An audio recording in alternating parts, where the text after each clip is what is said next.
Every breakthrough starts by opening your eyes.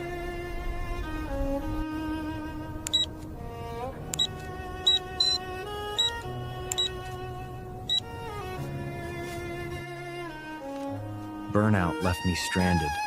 Time to choose my direction clearly. Comfort is the enemy of clarity. Adventure awaits. The desert ahead isn't punishment, it's preparation. Every step forward is a step away from who I was.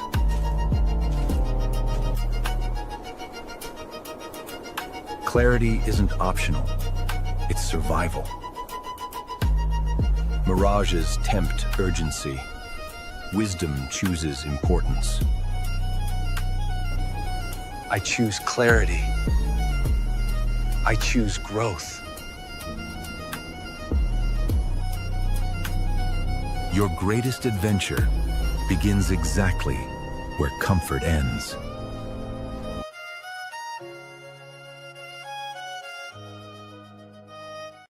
Hey, you ever hit that snooze button on life so many times you woke up at 40 wondering why and where and how the hell did I end up here? We're talking about it this morning, right now, on Mornings in the Live with Keith and Friends. Let's get after it, Jimmy. Boom!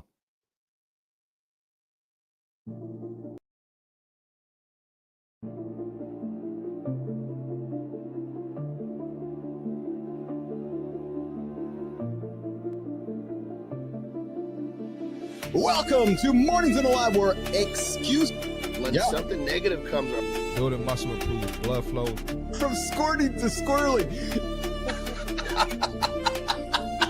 Start small, build up, and expand from there. To be entertained by fun over here. How have I slept? Has my sleep been good? That's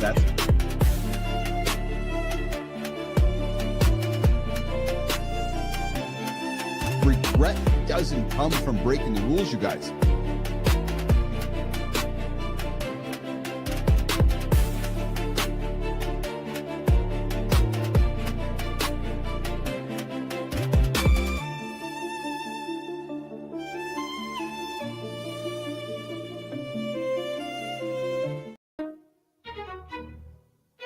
I've got no audio.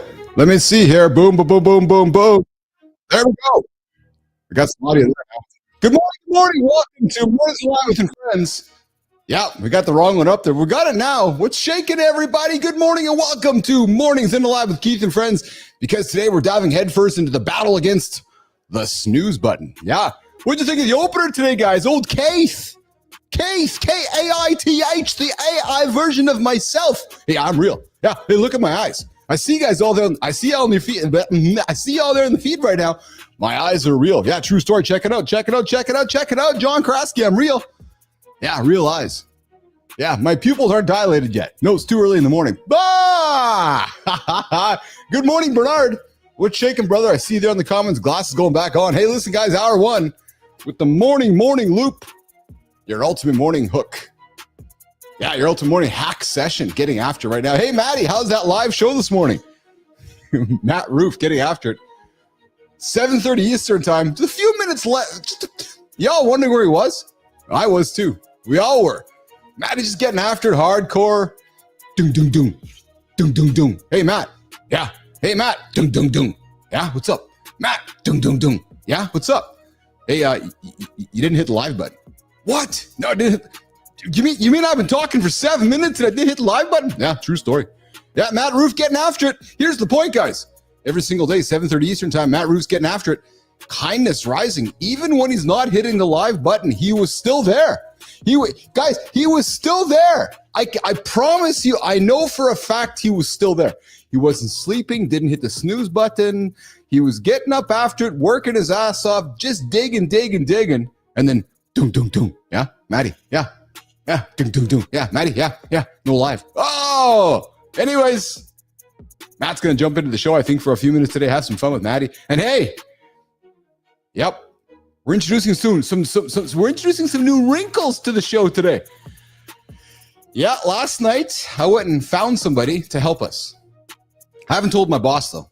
Nope, he doesn't know. I haven't told my boss that I found somebody to help us yet. Oh, speaking of, I forgot to text the guest yesterday on the show for my boss. So I'll have to tell him that that's coming here today. But yeah, so I got some new wrinkles coming up on the show here today.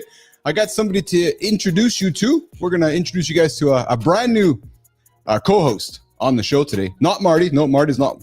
Marty's one of the co-hosts. We got a new one coming up here today on the show. We're going to introduce you to. And listen, we're going to take center stage to shake things up. We're going to call it those 10 habits you need to break right now in order to stop abandoning yourself. Listen, I think we've all gone on the journey of life where we go somewhere and we tend to abandon ourselves. Well, we're going to talk about habits that are kicking you in the ass. And then we're going to plunge deep dive into the deep dive. What? Exploring the reality, hitting those career walls after 40. I've been there. I think Maddie's been there. Well, Johnny hasn't because Johnny's never worked for anybody except for himself. But we're going to talk about those career. You wake up, you're 40, you're 45, you're like, oh my goodness. Yep. And remember, this is an R-rated live morning show. True story. Yeah, once again. So if the kids are around, I invite you to put the headphones in or walk them out. Or if you're cool with having some real talk, entertaining conversation be in their ears, I would just ask them to stay. You can do that too. Yeah. So listen, make sure you like, subscribe, and drop that comment to be part of the Mornings in the Lab community. Don't hit the snooze button. You hit it, you're going to be behind. What's up, David Rodriguez? I see you in there. Sexy. True story. We are your daily accountability partner here to help you start your day right. Loaded with laughter, laughs, motivation, and authentic accountability. All right, enough chatter. Let's jump straight into the transition. Here is the morning loop, your 15 unpredictable minutes to start your day with momentum, baby, and motivation. Preparation isn't optional. Clarity starts with essentials.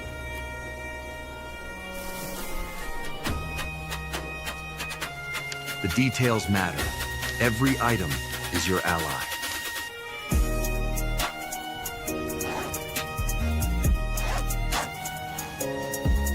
Gear packed, no more excuses. Hey Nation, you can join the conversation live by calling 431-3003-005. Send us a text or voicemail because it is 1995.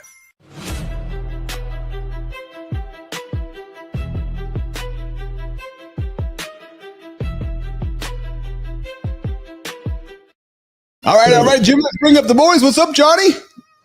Good morning, brother. How you doing? I'm fantastic, man. How are you today? What's going on, Maddie? Maddie, I forgot to press the live button. Roof? Oh my God, I can't believe I did that. Can you hear me all right? Maddie, we're live right now. Are you hearing me? We're hearing you loud and clear. Right, awesome. Yeah, I cannot freaking believe I did that, but you know what? Like you said, we're progress over perfection over here. It was a day we were talking about self-acceptance, so I'm just going to accept that I fucked up today. And we're gonna move forward. Whatever. That's brother. What better way to demonstrate your message? Exactly. I did it on purpose. No, Deal with a smile on your face, baby. That's it. This is it. Look, I fucked it up, and I have to accept this in front of you. I am leading by example. Yes. You know what I love about it though, Johnny, is that it was about 37 minutes after, and I was, usually the alert comes up, and I was in the middle of something. I was in the middle of doing some heavy squats, true story, and I was doing my own shit, and I'm like, something's off right now. And then I get a dunk from Jimmy and Melissa going, "What's up with Matt?" And I was like, "Yeah, that's what's off." And then I'm like, Then I look, there's nothing on the channel, and then I'm like, "Jimmy, what's up?" And then he goes and knocks on Matt's door from Johnny, and he's like, "Oh, I forgot to hit the live button." So it's 8 minutes of getting after it and I forgot to hit live. But hey, it's called building the airplane as we fly. That's what it is, Maddie. It absolutely is. And like I said, I'm having so much freaking fun. It almost doesn't matter, except that I want my message to get out there to people. I hope it did ring clear. I'm loving bringing the song of the day. Yes. That's lit me up. I connect so strongly to music, and I think it can really drive our emotional awareness in the world, and I'm just loving doing it every day. So tomorrow, join me at 7:30. I'll hit the go live at 7:30, and we'll be up and rolling on Kindness Rising. That's awesome. Matt Roof, Kindness Rising, 7:30 Eastern Time. I asked him to pop in this morning and just clarify what went wrong with him today, because I know you guys were sitting there waiting, wondering where Matt was. I saw people waiting in the room like, "Hey, where's Matty?" Hey, Johnny. I was working hard last night, and I was talking to Jimmy, and I found somebody. You know, guys, I've been like, I'm trying to create a circus here. I want to create a circus. So I knocked on somebody's door What last. do you mean? What do you mean want? You Well, want to make your circus better? You mean? Well, no, I'm great question. We are evolving the circus, Mr. Anderson, and you and I had some laughter off the show last night on texting back and forth. But I did find somebody who has agreed to join the program. And Jimmy, can you see if he's ready here? Let's bring him up here. I think he's ready to join the show here for a few moments here. I see Matt's breathing there. Jimmy, let's bring him up here into the show here this morning. The show to offer commentary and insights and humor that you simply can't deliver. You can call me Kite. Oh, hi, John. Yeah, so that's Keith. Jimmy, I think that kind of broke up. Let's run that guy again there, Jimmy. I had a hard time picking him up there, Jimmy. I'm joining the show to offer commentary and insights and humor that you simply can't deliver. You can call me Kite. Oh, hi, John. And Marty, where you been, man? And what's up with Bannister? Is he in or what? Yeah, so Keith is going to join the show. He's Keith is working his way into the show. He's going to be hanging out with us and offering insights and commentary. And so Keith is just hanging out in the green room. He's active. He's listening. He's paying attention. He's joining the show. Yeah, Keith might be a little bit too good looking for people to connect him to you. I'm just being honest. Well, so Keith ain't too bad. And true story, Nation, we're actually working on. I was talking with Johnny last night. I'm eagerly working with Johnny on creating perhaps John AI or Joan A or Jane, as I was laughing at Johnny last night. But we're gonna create a John character to bring onto the show as well. And I'm gonna share some of how we're gonna do that later on in the episode as well. But yeah, so you guys saw him in the kickoff there. Keith's gonna be around. Keith is gonna have a big presence on the show. And don't be surprised if you see some new characters weaving their way into our discussions as well. So I thought we can have some fun with that as well. Hey guys, have you ever been curious about how and when life begins?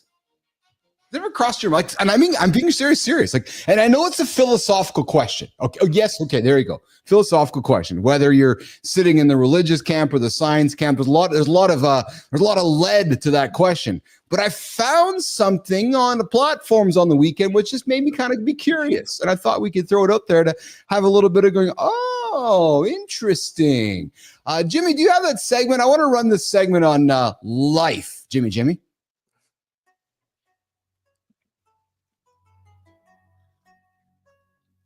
Okay, maybe not. Jimmy, are you there, my friend? We do have Jimmy sleeping at the wheel, babe. What's going on? I think so. Yeah, it's so I'm not sure why it's not ready. It's been sitting in there since actually Saturday. So I'm actually quite puzzled why it's actually not ready. True story. Yeah. So guys, we are going to talk about when life's going to begin. So talk about Maddie not hitting the live button. My producer there is sleeping at the wheels right now. Keith may have to come in and actually have a conversation with him. Not sure how we missed the bundle in that one. And guys, we're going to talk about the Ultimate Men's toiletry list here today as well. What do you pack when you get on the road? We're going to throw some stuff on the table as well. Hey guys, stop abandoning yourself. We know that as we go through life, we often make decisions that kick us in the ass. And along the way, we end up not, really taking care of ourselves. We're going to talk about that, and we're going to get into failing after 40. Matt, you've known guys like I've known guys wake up at 40, 45, and you're like, oh my God, what the hell's going on? Maddie? Yeah, man. I know I have my personal story. There's lots of people out there in the world who've been living outside of their true purpose, right? I had to go through a journey of purpose. I had to take a few hits. It's a what? Literally and figuratively, a few hits before I realized that I was living outside of my purpose. Now I get to bring it every day. But it's a journey. It's a journey. So if you're out there, you're a person who's questioning your purpose in life, keep digging into it. Get some help. Find out a way. Find your way through. You can find it within yourself. We all have a light to bring forward. So get out there and keep focusing on it. Speaking of light, Bernard drops that you have to spark a light. I got something fun to show you guys. Johnny, how was your last 24, man, since we caught up last 24 hours? It was good. It was good.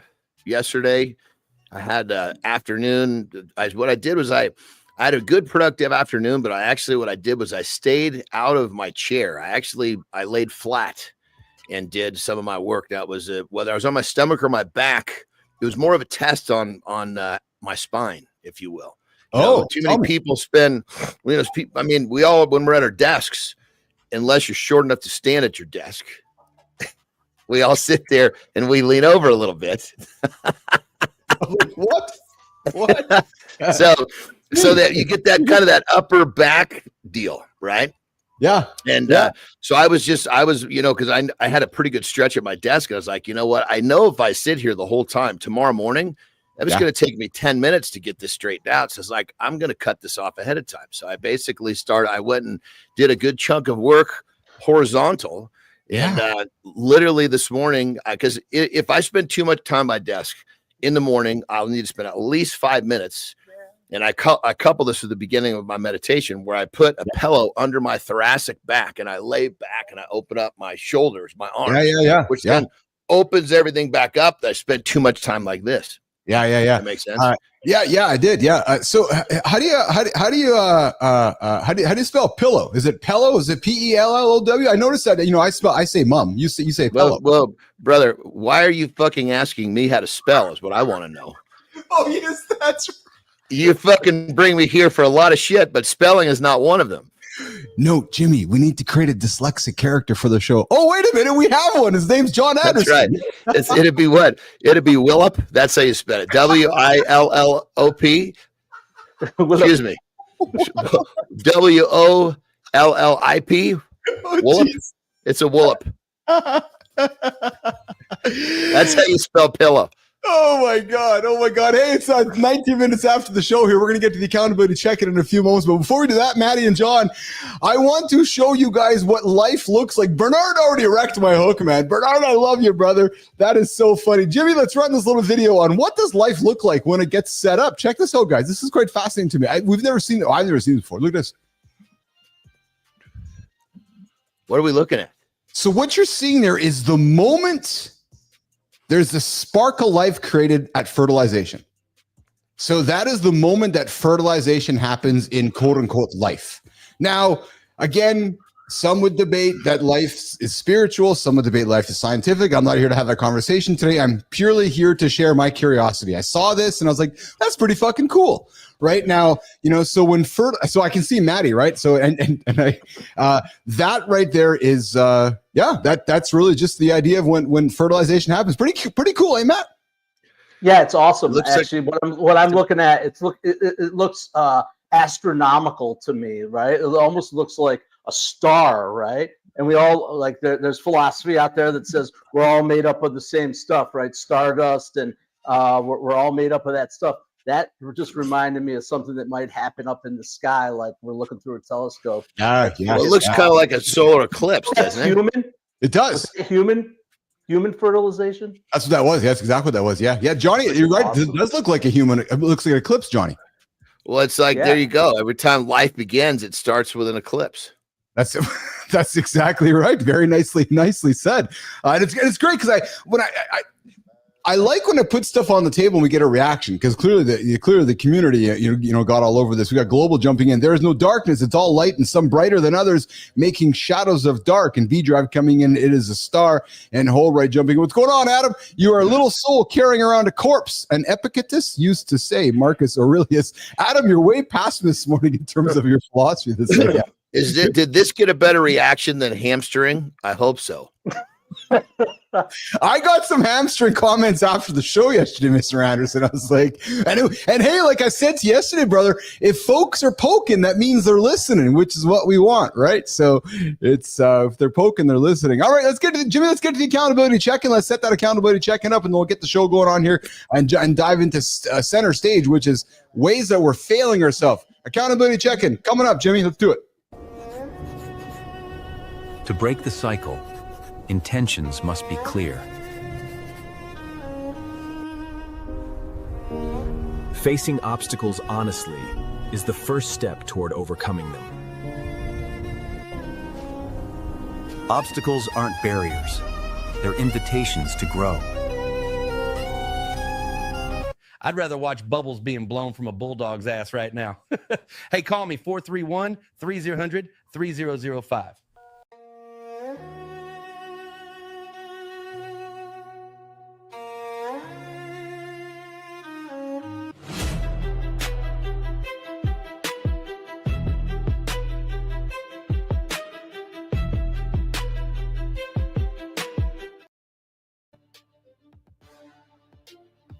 All right. So, yeah, there we go. I don't have an accountability check in here today. So we're going to figure that out here in a quick second here as we get after here this morning on Mornings and Live with Keith and Friends. Looks like the team is sleeping. Looks like the team is sleeping over here on the show. Here we go, guys. Let's get after it. Neglecting your own well-being is selfish. Yeah, there's nothing noble about running yourself into the ground. You got to skip that workout, live off the caffeine, ignore the rest, and all you're really doing is setting yourself up for burnout in that shorter lifespan. All while you claim it's because you're working hard to take care of others. You're actually letting them down, because no matter what you tell yourself, you can't show up strong for anyone if you're falling apart behind the scenes. Not in the long run. Not at all. So I invite you to start taking care of those basics first, you guys, daily. Start taking care of you, not being selfish. It's what those accountable human beings do every single day right here on Mornings in the Lab with Keith and Friends. All right, Jimmy, let's keep it rolling, brother. Let's keep that show going. Let's segue over to the center stage, my friend. Recognizing your direction begins with acknowledging wrong turns. Breaking old habits means boldly embracing a new direction. Missed the letter I, Keith. I see your use of AI.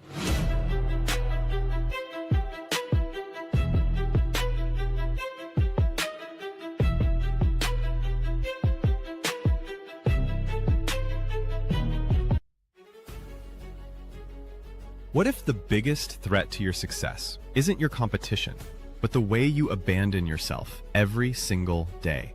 Most high-achieving men have mastered every business skill except the most crucial one: apologizing for things that aren't your fault and seeking validation from everyone except the person who matters most, yourself. The most successful leaders aren't those who say yes to everything, but those who've mastered the art of strategic boundaries and authentic self-advocacy. Breaking free starts with recognizing 10 specific habits that fuel self-abandonment. Stop abandoning yourself. Start building the boundaries that create authentic success and unshakable self-respect. Guys, we're talking about habits that are killing you, habits that are breaking you, habits that I want to invite you to stop abandoning yourself. Let's get into some positive ways to move life forward here as we get after here this morning on the show. On Mornings in the Lab with Keith and Friends, right here at 8 o'clock Eastern time with myself, John Anderson. Today we got Maddie Roof hanging out with us on the show here today. Let's bring in Johnny as well. And let's have a big conversation. Okay, Jimmy, what are you doing, babe? Wake up. Yeah, Jesus Christ. I'm not really sure what's going on here today, to be honest with you guys. We're having some challenges here. It seems like on the backside. Jimmy, are you okay back there, man? All right. So guys, I want to talk about habits that we want to talk about breaking that we want to start in changing along the way. So saying yes. I like that. That's a good topic right there, brother. Saying yes when you want to say no. Johnny, let's start with this one, and I'm going to go to you, Maddie, next. Saying yes when you want to say no. Often, and I know you said something yesterday, Johnny, you learned in life that the moment you started saying no more than yes, that's when you started winning. Yeah, because, I think a lot of people resonate with, trying to be people pleasers, right? Yes. Because, we all want to make people happy. It's just the nature of unless you're just a complete asshole. Yeah. But then you got to start to realize that as you say yes to the things that are not serving you, really ends up you become the asshole because you're not happy. And so I guess when it comes down to, like you said, once I really kind of found my groove of this is what I'm doing. This is what really serves me. This is what's building me, spiritually, emotionally. It was real easy for me to start saying no. And because it was just, if I felt like in my chest, if I was saying yes to something that was taking me away from what was making me better, it kind of hurt. Yes. Yeah. Maddie, how do you say no to your family when you know that your family wants you to say yes? And I'm serious here, but yet you know that no is the right answer. Yeah, so that's a great question. So if family is always, I want a piece of this one too, because you care deeply about them, and you want to say yes to everything. I know I do. I spend a lot of time saying yes to things. But for me, it's about asking the question: what are we trying to accomplish here? Taking a beat and saying, well, I need to think about that. Sometimes I just need to create some space first. And I also am all about providing alternatives. I don't like to just say no, no, no, no, no, no. How about no, but how about we try this? Or no, but did you think about going at it after it this way? So that's something that I've had to work on. You know, I am a people pleaser, as John mentioned. That's something that I've worked on for a long time in my life, as a youngest child, as the only boy in our family, all those things.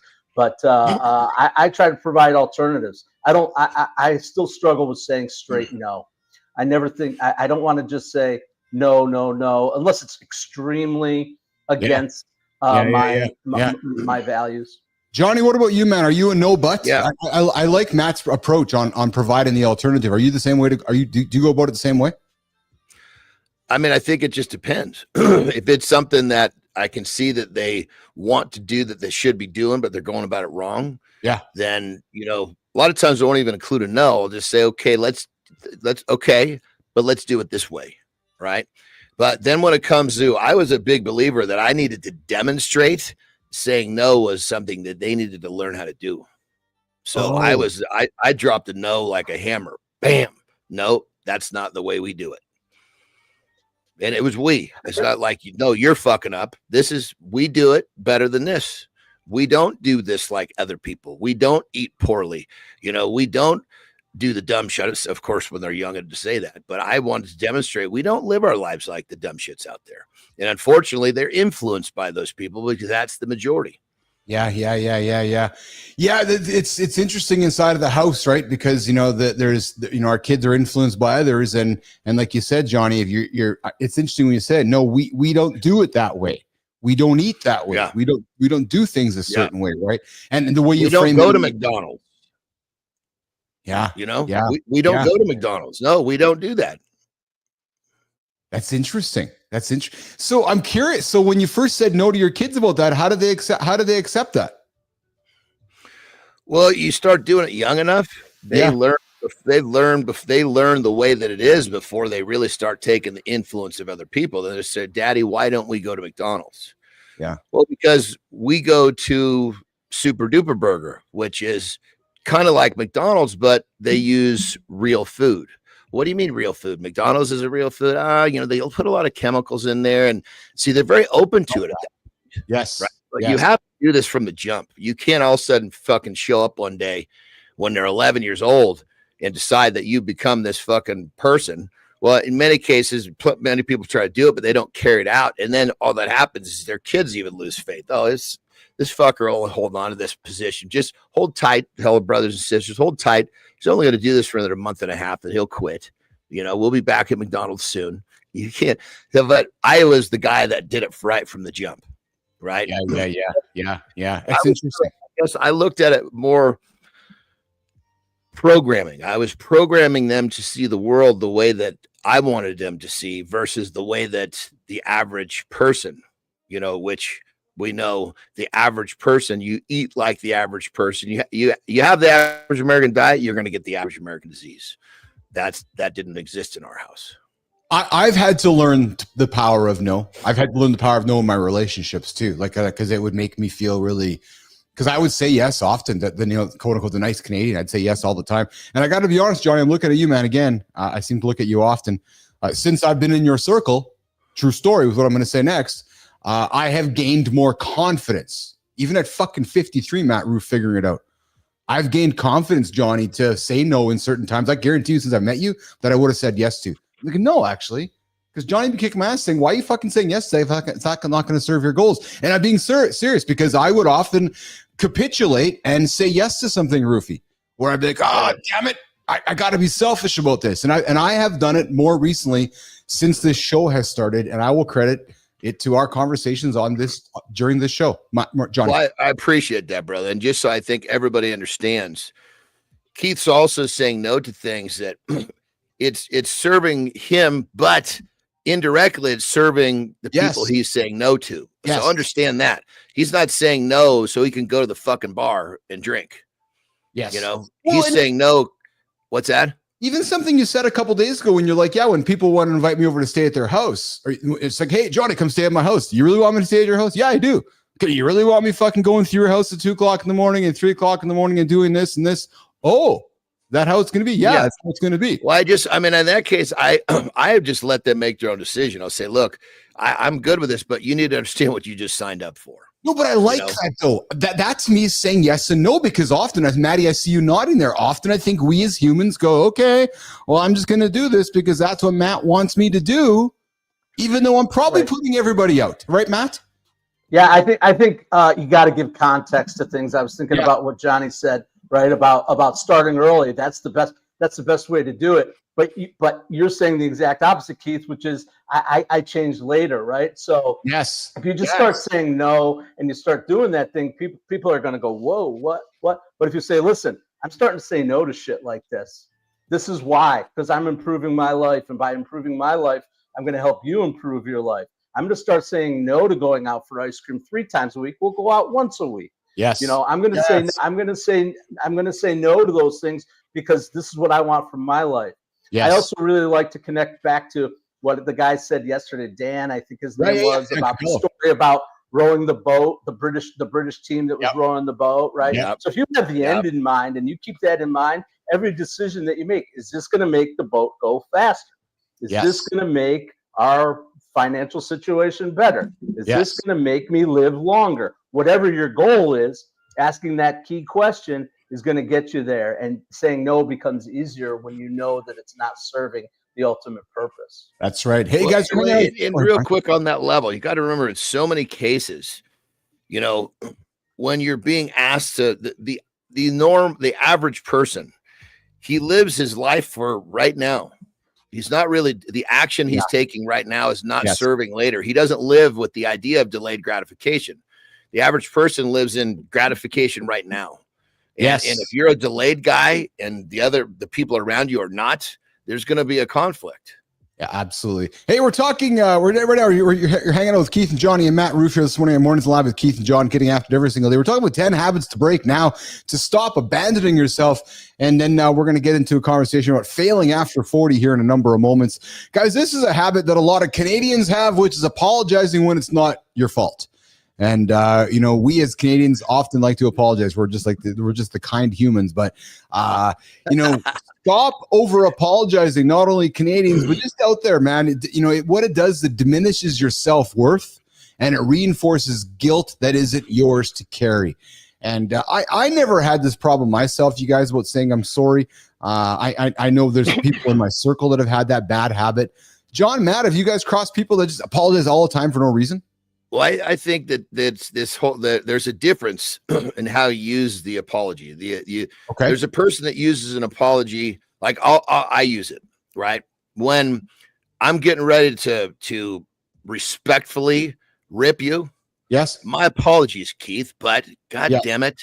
Yes. I'm gonna soften you up with an apology because I'm not trying to be a dick. I'm just coming at you square. But I don't know. But with all respect, I don't know if that's an apology. That's just setting. Well, that's it's still the phrase of people hear that. Oh, well, of course, because I'm using it very tactfully. Now, the next way I'll apologize is I'll apologize for the littlest thing because I've broke my own standard. I will apologize for being 3 minutes late because yes, that's my standard. I apologize. I'm a few minutes late.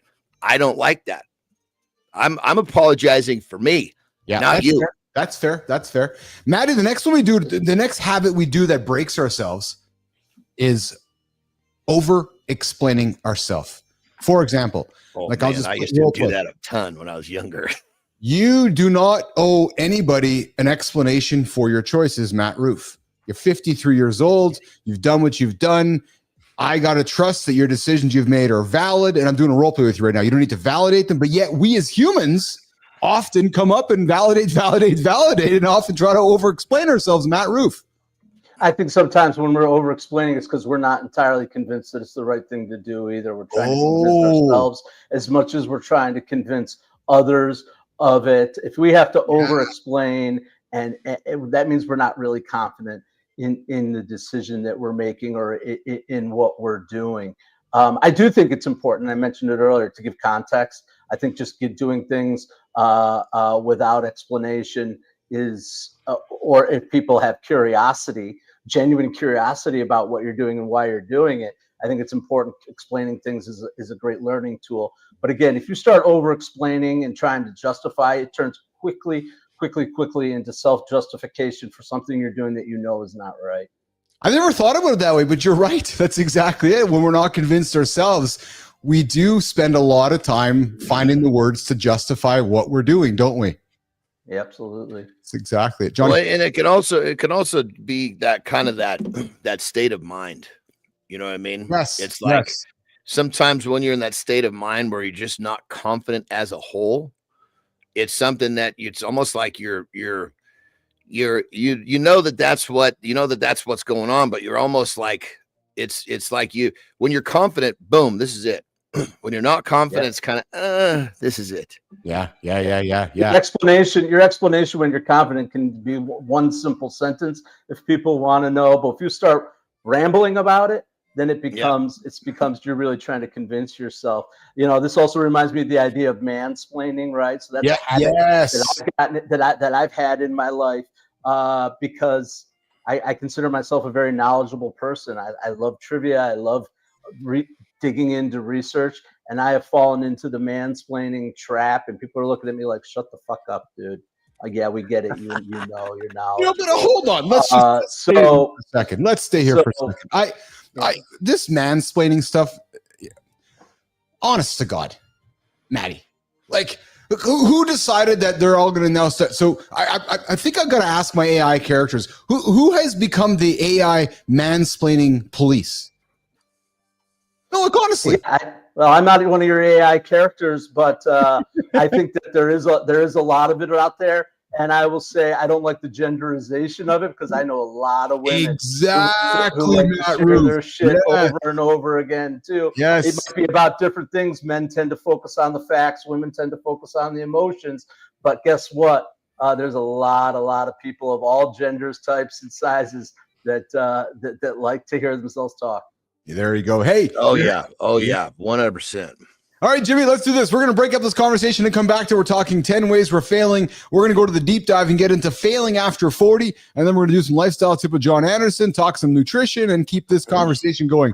But before we do that, Jimmy, let's run the teaser on the deep dive. Hitting the wall isn't failure. It's the beginning of clarity. True clarity comes from stepping forward, even when the way seems unclear. Nice AI editing, Keith.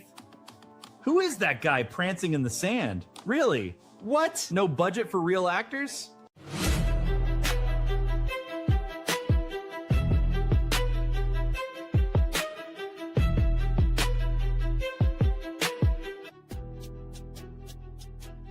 Ever feel like you're running on a treadmill in your career, putting in the work but going nowhere? For so many men, hitting 40 feels like hitting a wall. The drive you once had is replaced by a quiet feeling of being stuck on autopilot. But what if that feeling isn't a sign of failure? There's a science to leveraging this moment, a way to turn that wall into a doorway by making small, intentional shifts. You'll learn how the world's top performers harness midlife transitions, not by grinding harder, but by strategically recalibrating their goals, redefining success on their own terms, and using clarity, not force, to unlock their next chapter. It's time to stop pushing against the wall and start looking for the handle. Guys, we're talking about revealing our midlife crisis, our what happens when we hit our 40s. Studies reveal there's several reasons behind these midlife career stagnation situations, guys. And one of them is changing life priorities prompt that reassessment of meaningful work. I'd like to start our conversation here looking at, let's start with you, Johnny. So you've changed your journey many times, bodybuilder, strongman, wrestler. I got to think that during your journey, there was priority moments which prompted you to reassess where you were. Can you take me and Matt and the audience through that mindset when you're like, okay. When you say where I was, I want to make sure I'm totally understanding what you're asking me. Yeah. So I'm thinking that during your journey, there was times where your priorities were shifting And, it didn't happen overnight. It didn't happen one morning, but you could see that priorities were shifting. Maybe, the kids were coming, maybe, your body was getting beat up, but there was something prompting you to reassess. Let's talk about that moment where you're going, and maybe you're even going through right now a little bit where you're reassessing things because priorities have shifted for you. And I think this becomes the main, the research is showing us this becomes the main crux about why men and women wake up going, oh, I'm kind of in a funk right now, because what's happened is your priorities have shifted. Johnny. Yeah. I mean, I think that's, if you're really trying to keep your finger on the nerve, on the pulse, yeah, you never stop doing that. The people that all of a sudden decide to start doing it, they haven't done it for years. Then they realize, holy shit, how did I get so far away from where I was supposed to be? So I think there's a certain level of, keeping yourself in check. Ask yourself the right questions along the way. Yeah. Maddie, go ahead, Johnny. Yeah. I was just going to say, I think, because I think you were posing the question, like when did it start? When did it happen? Yeah. I don't think it ever stopped. That's interesting. I came from the other side of the equation. Yeah. Matt, so I know you've been going through your journey. You're going through some changes right now, with your career and so forth. As you've gone through your journey, you've been very public about your journey. Were there priority shifts that were happening that made you reassess what was going on? Yeah, of course, we're impacted by the things that are happening around us in our lives, our age and our stage in our lives. Obviously, I spent a lot of time when I was, as my kids were growing up. That became a big thing for me. As my kids were growing up, I was living out of town. I missed a lot of shit with my family. And as they approached their high school graduation, I have twins. I don't know if people know that. I have twins. They'll be 20 in August. And as they started approaching the end of their high school days, I was like, holy crap. My priorities have been so off for so long, right? Which led me to leave one job and take a little bit of time off. So those external priorities definitely shift, and we make changes with them. But I think what's really important, I think John was kind of saying this, is what's your intent? Are you doing it with intention, or are you just blowing in the breeze, and as things come, you're going? You got to be flexible, but you have to be flexible with intention in order to achieve what you want to achieve. So I had a wake up moment at one point that was, I've missed too much of my kids' lives. I got to get back into it. Then most recently, it became about, all right, I was back in my kids' lives. I was in a job that was not aligned with my purpose. It wasn't what I wanted to do. And that's what led me ultimately to getting to where we are here. So I don't know, I rambled a little bit, but to me, it's about intention. And as you make those changes in your life and those priorities, you're assessing with intention and moving forward with a plan. Good morning, Ben Sims. And let me add some of that too, brother, because I think if you're really following your journey, there's a level of faith that you have, like the universe kind of lined my shit up for me. If I look back, had I chose how it would have unfolded, it wouldn't have worked the same way. It was put in line in a certain way. Literally when I was like my major traveling ended, and it wasn't by my choice. It was just the way that the whole thing happened right at the time when my kids were okay. I need to be home anyway. So I think if you're really focused and serving your purpose, I think, and you have that faith, I think that these things kind of find themselves. It all kind of falls into place, if you will. It's when you're spending all your time in something that you don't want to do, and you're going to that job you don't want to be in. These are the people that are trying to distract themselves with shit that keeps them from being even aware of where they're supposed to be. So I think if you're really in line, if you're really aligned, I think that things are going to be kind of put into place for you as they're supposed to be. There's a certain level of faith that you have to have. And for me, it totally happened that way. But you had to perpetuate your purpose. Like, your purpose didn't happen by accident. So while I appreciate that, your comment is that, the universe lined itself up this way. True. But I think back to, had mom not sat down with you and said, we got to teach you some systems, John Anderson. If we're not teaching you systems, you're not gonna figure shit out in life. So you have had to perpetuate, and I'm bringing it up because people. I'm agreeing with you, and I know you are, because I think sometimes people think, oh, that guy's been lucky, or that guy. Look at Keith, he's done okay for himself. No, you don't see all the fuck. I had to perpetuate all this. The universe rewarded me with this alignment because of all the fucking shit that I did that most people won't do. Yes. The amount of work that I've done in the dark most people could never even comprehend. We're talking. How many hours I used to let's just talk about something simple people can understand. Yeah. I spent years in a fucking college weight room by my fucking self. If somebody came in for a 30-minute workout, that was like a fucking, oh my God, this is great. But I did this literally in a room by myself for years. That's fucking, that's the work in the dark, so to speak. The universe is not going to reward with, alignment and all the things I spoke of if you're just kind of fucking wandering through your life. You've got to be burning that midnight oil, so to speak, in a way that deserves to be rewarded. Yes, absolutely. We create luck, right? Some people say, "Oh, it's lucky," but I think that I'm saying the exact same thing, John. He put himself in the place to get lucky. Yes, to be open. First of all, he's in a mindset of openness about it, in a mindset of self-awareness about it, and put himself there. Did the work in the dark, right? What we do in the dark defines our characters. What we do when no one else is watching is what defines us. And things don't just happen all of a sudden. They happen through I hate to use the word grind, but it's a grind sometimes. 100%. But you put yourself in a situation to get lucky so that when the opportunity arises, you're ready. Well, because luck is nothing more than fucking preparation meeting opportunity.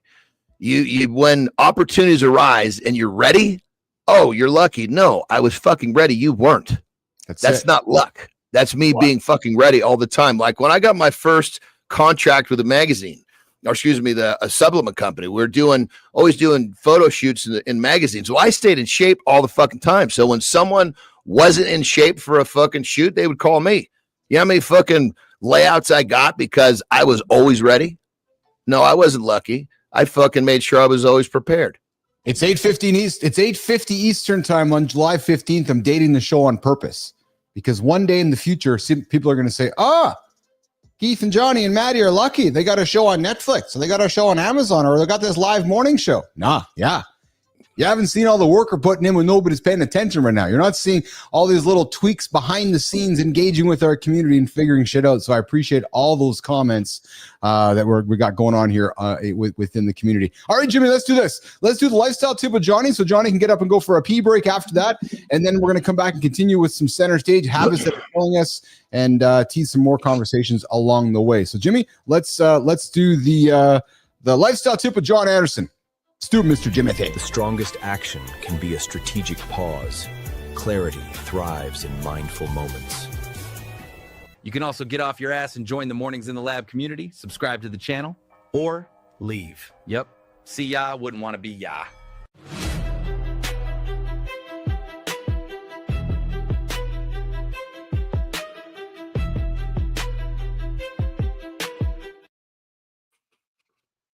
All right, we got a really powerful drill.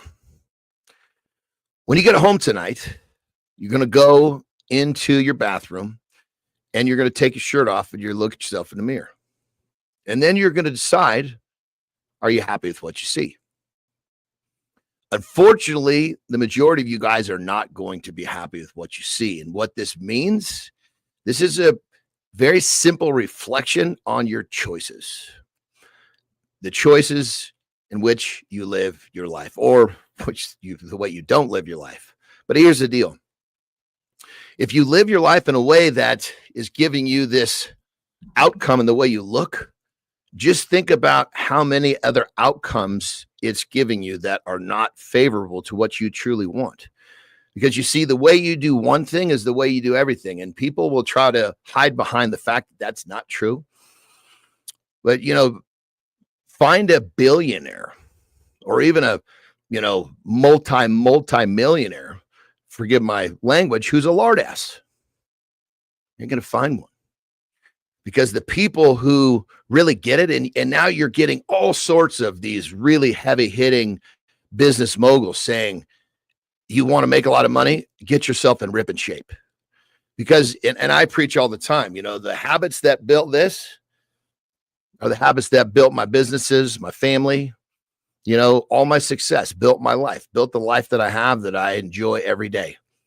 Because again, the way you do one thing is the way you do everything. You build the habits that you need to take care of yourself.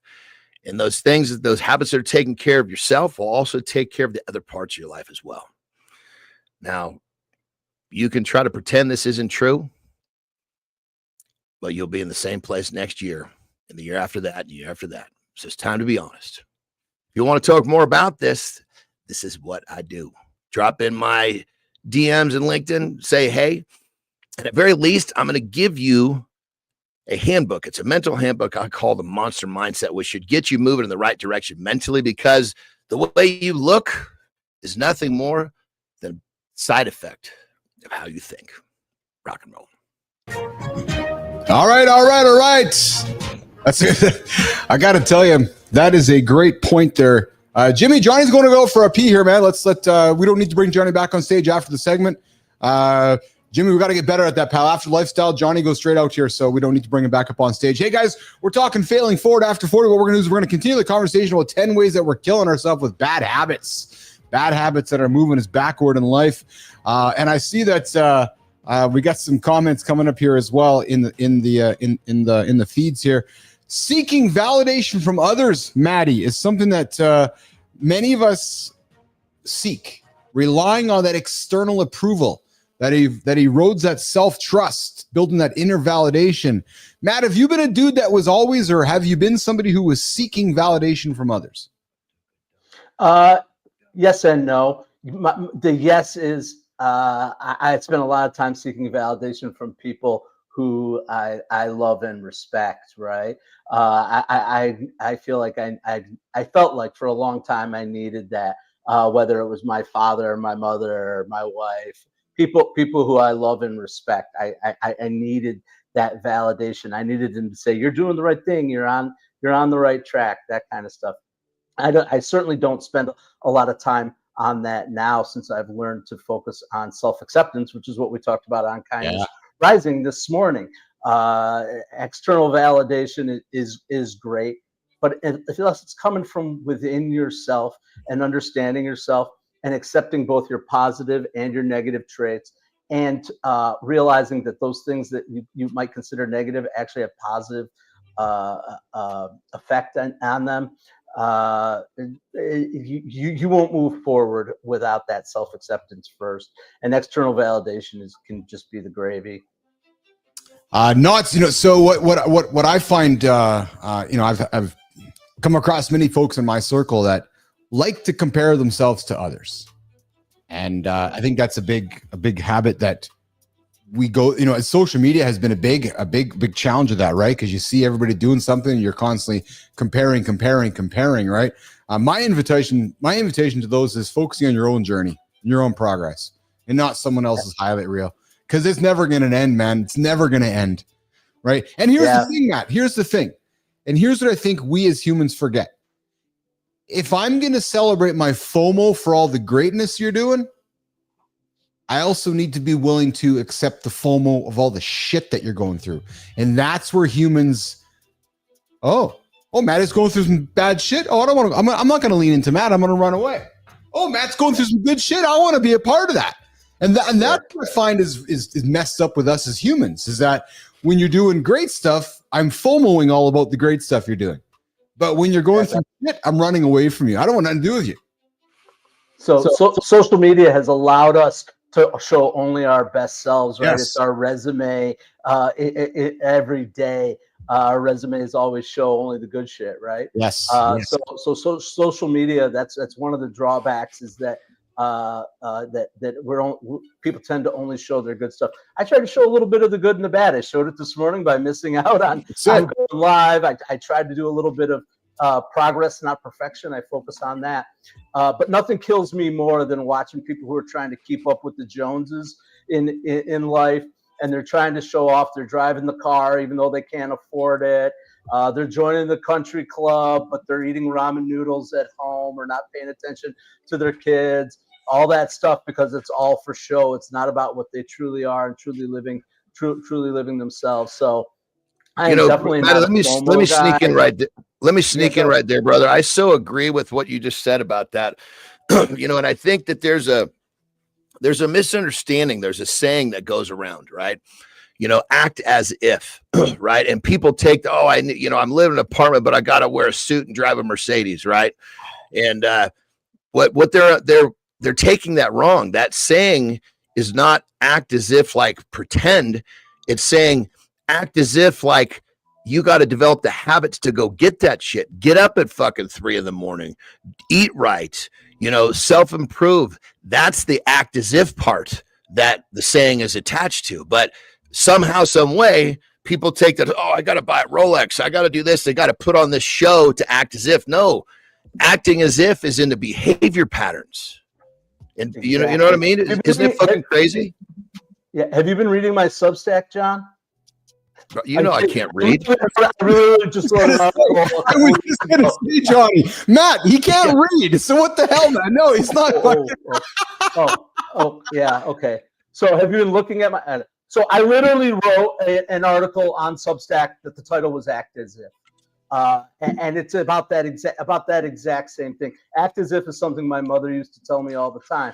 But I have to agree with you that it's not act as if by putting on the show. It's act as if, as in get in the mindset that you're already in the practice to create the show. You're acting as if all the things you need to do to create the show. The show will get created by the practice. It's funny. We're going to reset the hour here in a moment here, Jimmy. I saw a fascinating quote. Johnny, I'm going to butcher it up, so just fucking leave me alone with it. So I saw a fascinating quote. Well, see, that, and you preceded with that, so now I can't touch you. Which my apology. but I there's a young lady who one of the world's richest humans. She's a billionaire. She launched an AI company, whatever it was, and somebody was questioning her on what she wears and what she drives. And she goes, "Oh yeah." She goes, "That's the ultimate flex as a billionaire." She goes, "Because you actually don't care." She goes, "It's the millionaires that feel like they have to show everyone what they have and what they own and what they want to perpetuate because they're putting on the old act per se, right?" She goes, "I have so much wealth. I'm happy driving my shitty Toyota Prius because I don't need to go and prove to Matt Roof that I'm wealthy." And it's funny because you look at a lot of wealthy folks, my 1980 Jeep in my garage over there, people are like, "You drive that?" I'm like, "Oh yeah, I fucking love it." Right? Because I don't need to show you. I don't need to feel the need to show or brag. And that is something else that I think humans have an interesting time doing. Johnny, I see one. Well, I was going to say, because when it comes down to it, I guess it comes down to the purpose. Yes. Like Terry and I both enjoy cars. Yes. And so this is like we don't take extravagant vacations, but we have a garage full of cars. So it's kind of like, granted, what's the purpose of the vehicle? Is it because you're trying to flex, or is it because, when I get in one of my cars and I take it for a drive, I have a supreme enjoyment. Sometimes I'll just get in a car and I'll fucking go drive for 15 minutes. I don't even know where I'm going. I'm just saying, I'm going to enjoy some of the fruits of my labor. I like the sound.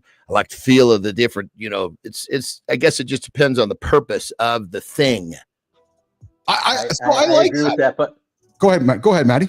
So I don't mean to shift gears too much, but as I'm talking about this, I'm thinking about it from a marketing and advertising perspective, right? BMW and Volvo and these brands or Jaguar luxury brands are creating this in people's minds that you have to have these things in order to be something. But when you truly are that, you don't give a shit. You drive 1980s, you drive 1980 Jeeps, right? Whatever. But at the same time, I agree with what John said. He truly loves cars, so he's leaning into that. but he's also not going on. He's choosing that instead of something else because it's aligned with his true self. That's it. That's exactly it. All right, guys, listen, we're going to reset here, Jimmy. We're going to reset, and we're going to reveal the toy packing list in hour 2, Jimmy. So let's reset here. I want to get better at keeping the show rock and rolling here. So we're going to do hour 2 reset and continue going with Mornings in the Lab with Keith and Friends. Jimmy, let's run the reset, brother. Halfway there. Now we double down on clarity. Check your course. Clarify your vision. Strategy wins the day. Eyes forward. Clarity locked. Let's make the second half count.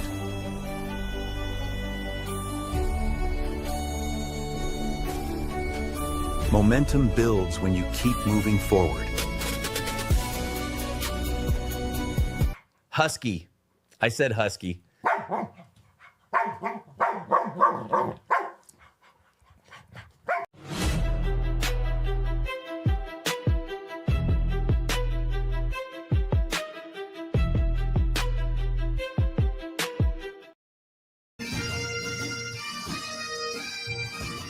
Hey, good morning, good morning, good morning. Welcome back. Hour 2, getting after it here. We're kicking off Morning Loop Reloaded by resetting the opener and bringing a couple closer, sharing the intimate shortcut you've secretly been missing. We're going to get into that conversation coming up here.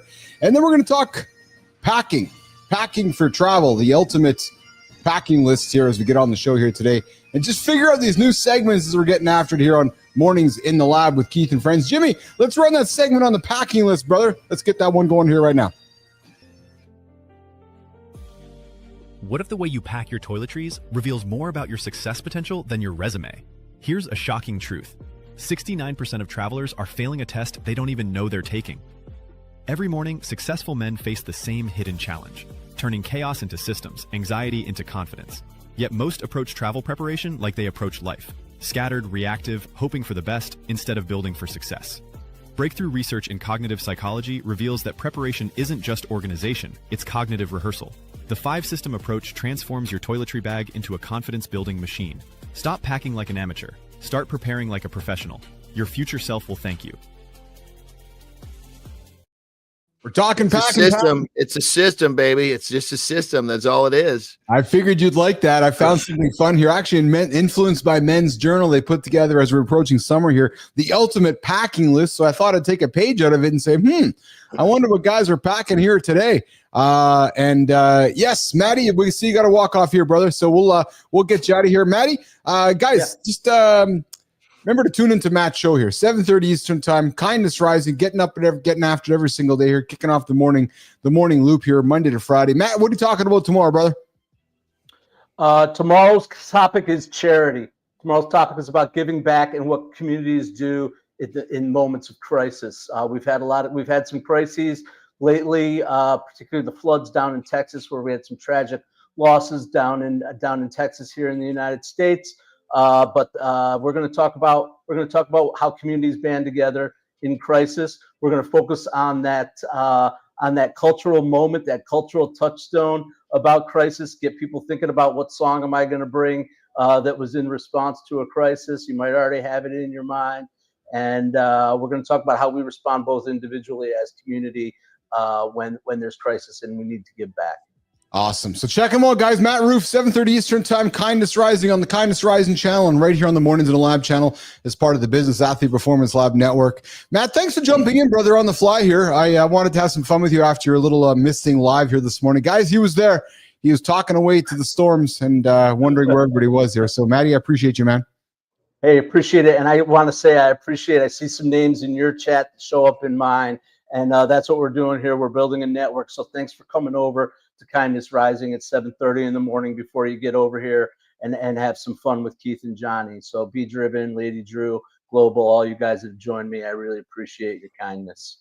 Awesome. All right, have a great day, everybody. All right, Matty, thanks, brother. Jimmy, we'll walk him out of here, and we'll keep the show rock and roll with myself and John Anderson here on Mornings in the Lab with Keith and John, 8 o'clock Eastern time, getting after it every single day. We're talking packing. We're talking toiletries packing. Johnny, what's the one thing that you had that you missed too many times where you're like, fuck it, I need to put a system in place? Or have you always just had your toiletries list? Like, do you have a bag packed all the time, ready to go for toiletries? Yeah, I mean, I have a little kit, and of Yes. course, I have to kind of when I get back from a trip, I have to kind of look at it. And well, I shouldn't say when I get back from a trip, I just put it in a spot under the sink in the bathroom. And when I'm taking another trip, I pull it out and I basically restock it accordingly. Like, here's a perfect example. So I tell you, like every time I get into the shower, it's 10 pumps of lotion. Yes. Three per leg, 4 for the upper body. Boom. Yes. So I know if I'm going on a 4-day trip, I need 40 pumps of lotion into my travel bottle. So do you actually? How many times have I been on the road? Yeah, I'll actually count off the 40 pumps because you know how many times here's a perfect example. I'll bring my travel lotion bottle and be out of fucking lotion. Yes. Like, God damn it. Okay, I'm getting ready to go do an interview or a press conference. I'm getting myself cleaned up and I don't have lotion. Lotion for me, getting out of the shower, that's part of my ritual. You got to take part of my ritual away, and then it's for me. These are the things that it frees my mind from having to deal with this shit. I have to ask this one very important question. So, do you put extra pumps, or is it 40? So, do you go like 42? I'll always. It depends on if the thing is like empty. If it's empty, I'll always put some extras in there because keep in mind it's a squeeze bottle. It's not a pump bottle. Yes. That makes sense. So I don't have the same system because the big pumper, it wouldn't fit in that bag. Yes. So, but usually when I get back, there's some in the bottom because I've done what you've said enough times where there's always some still remaining. Come join the conversation, guys. What do you put in your packing bag? What's in your ultimate men's packing list? Or women, what do you put in your packing list? Come join the conversation. 431-300-3005.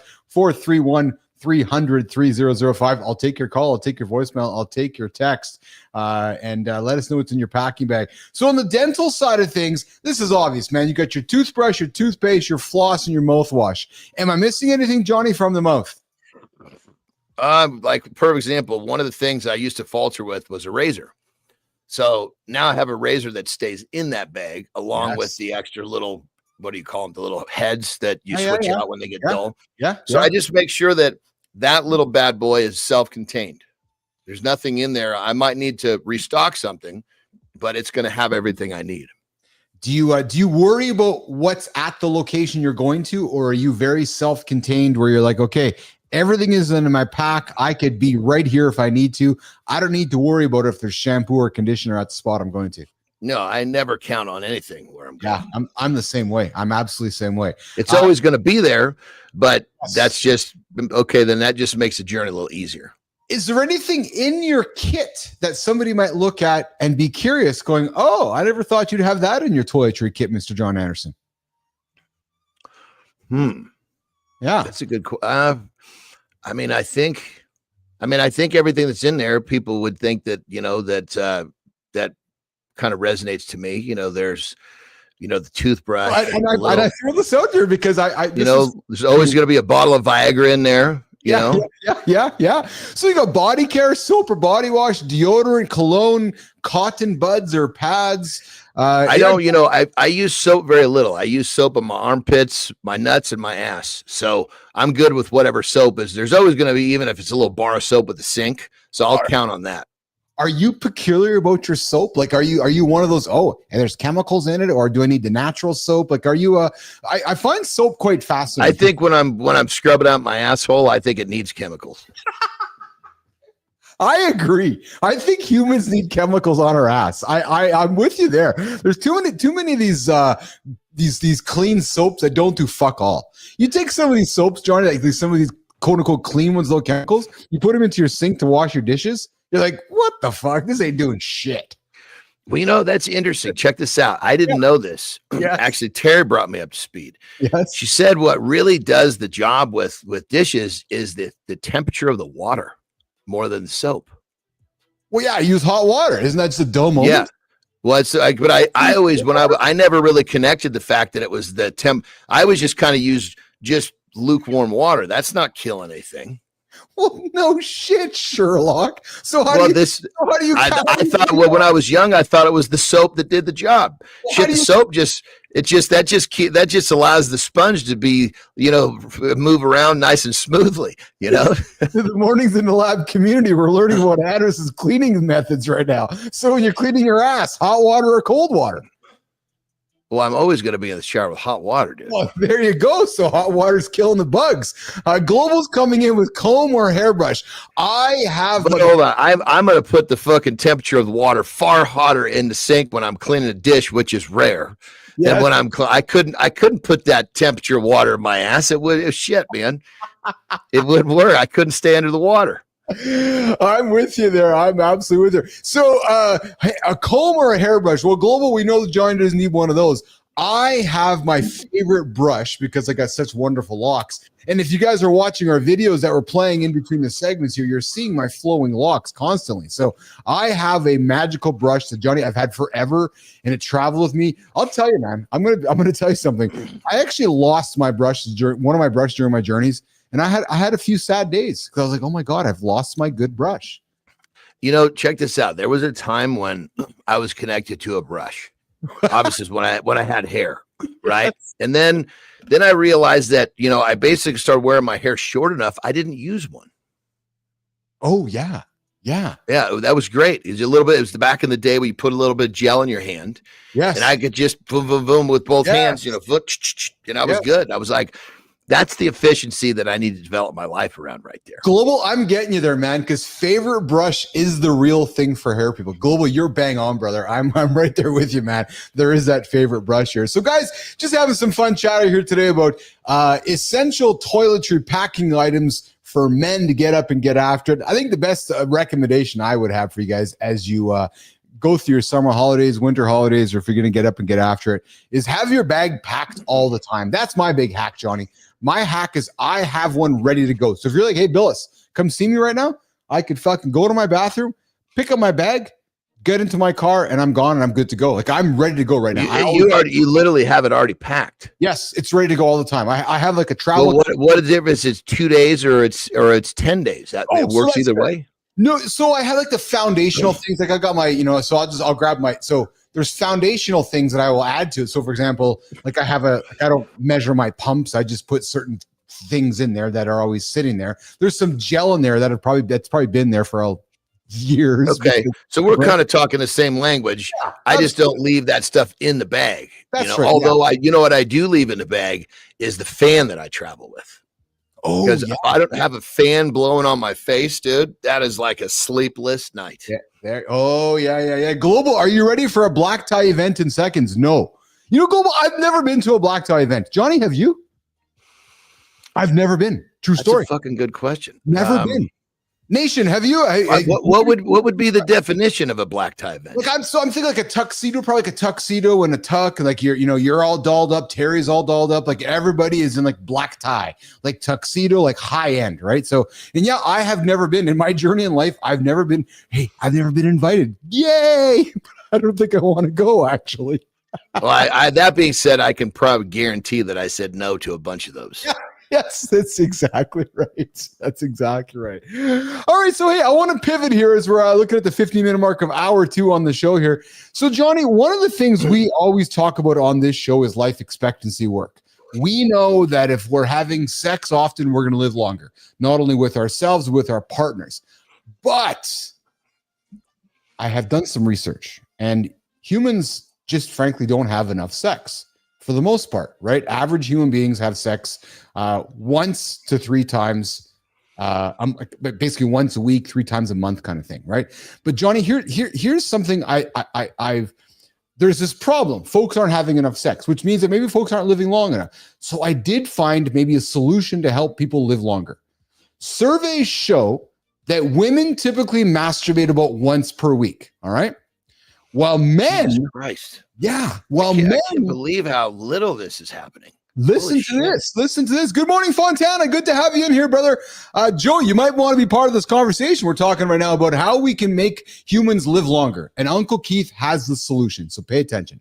So surveys show that women typically masturbate about once per week, Johnny, while men do it around 3 times per week. So you can see where I'm going with this. So men 3 times, women once. Dude, I'm going to empty the clip every day. I mean, whether it's sometimes twice, sometimes I'll empty the clip and then Terry will be like, because usually in the late morning, Terry and I will decide what we want to do with our time in the early evening. Yes. And so in many cases, I'll have emptied the clip, right before my nap to go to sleep. And she'll say, hey, let's do our thing. Yes. Okay. Well, now we got another one. Yeah. But I'm not understanding the but here's what I think it is, though. I think it's the way that people live their lives. Their bodies are not operating in a way where that urge is actually strong enough for them to need to satisfy it. Well, I'm gonna continue with you, brother, and Global comes in with Global. You're right. Empty clip is very romantic. Yes. Hey, honey, I've emptied the clip. But listen, because I want Johnny, brother, I feel like this information could be revolutionary for so many folks right now. So at the same time, nearly half of American couples report having sex less than once a week. So men are jerking off on average around 3 times a week. A woman is on average masturbating once per week. North Americans, report having sex less than once a week. So you can see, Johnny, there's a gap going on here, a big gap, right? So the gap between solo sexual activity and partnered sex suggests that many couples, John Anderson, might be missing out on an opportunity for intimacy and pleasure by simply doing mutual or couple masturbation. So guys, if you're going 3 times a week and your partner is going once a week, if you guys each do it together, Johnny, we're meeting in the middle, the numbers are going up. Well, and I think part of it too, and I agree with what you're saying, brother, but I think part of that is that the way that people's schedules are, they're just, that's usually going to be an argument. Oh, but I got here and I'm there. But hold on. What I'm saying is that they're allowing that to happen. Exactly. They're not creating the time that's needed to take care of this. Dude, I have the answer for you. Masturbating together eliminates much of the logistical and emotional work that can make sex feel daunting for busy couples. And they're going to say, oh, we don't have time. Well, you know what? Create the time. Get up a little earlier.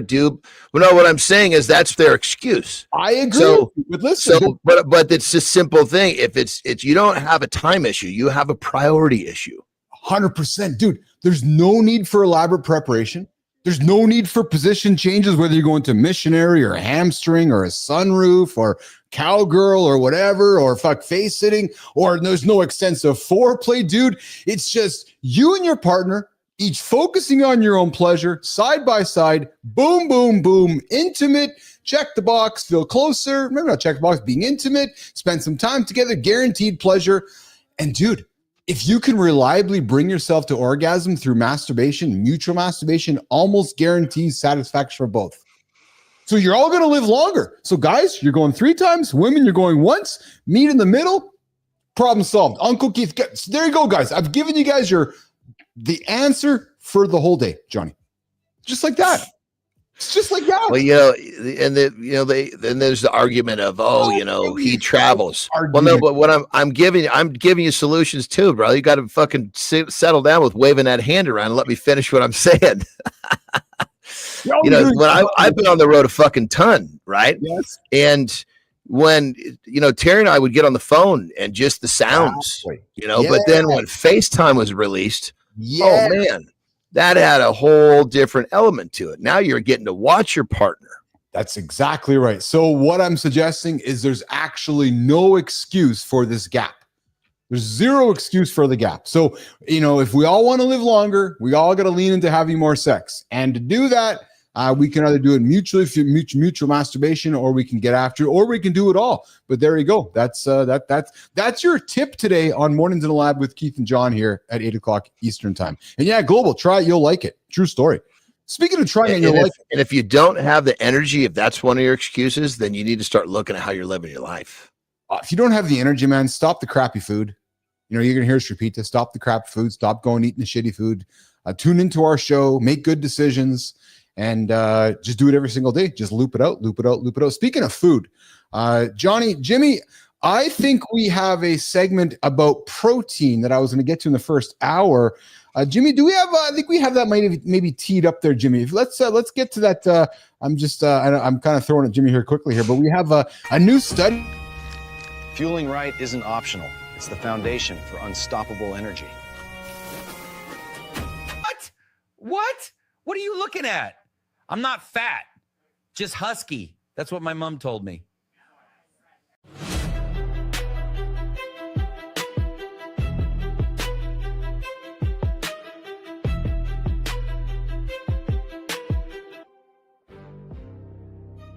You hit the gym hard. You do the work. But what if your recovery strategy is based on a complete myth?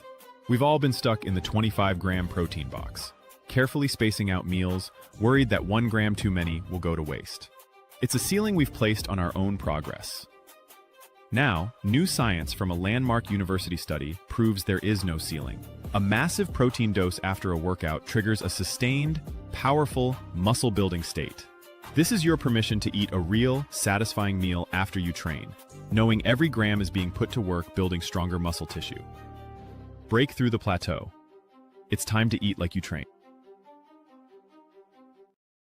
Light it up, Johnny. Light it up, Johnny. Light it up, Johnny. I saw you smiling there, and I wanted to have this one before I let you go. Recent groundbreaking study from Maastricht University, Lane Norton's been talking about it too, published in Cell Reports, reveals that anabolic response to high protein post-workout meals has no upper limit in magnitude or duration. As the guy who has experimented and done this his whole life, let's get into it, brother. Well, I mean, here's the thing, is that we know now for sure. It used to be, okay, if you eat too much protein, the body can't utilize it for fuel. That's bullshit. Yes. Anything you put in if your body can utilize a Big Mac for fuel, it can utilize protein for fuel. So that's fucking brilliant. Hold on. I never heard that you said that's actually brilliant, right? Because we're also, I can go crush 4 Big Macs. Oh yeah. But you're not supposed to eat 4 steaks. What? Well, it's because it's easy to go eat the Big Macs. Yes. Justifying easy.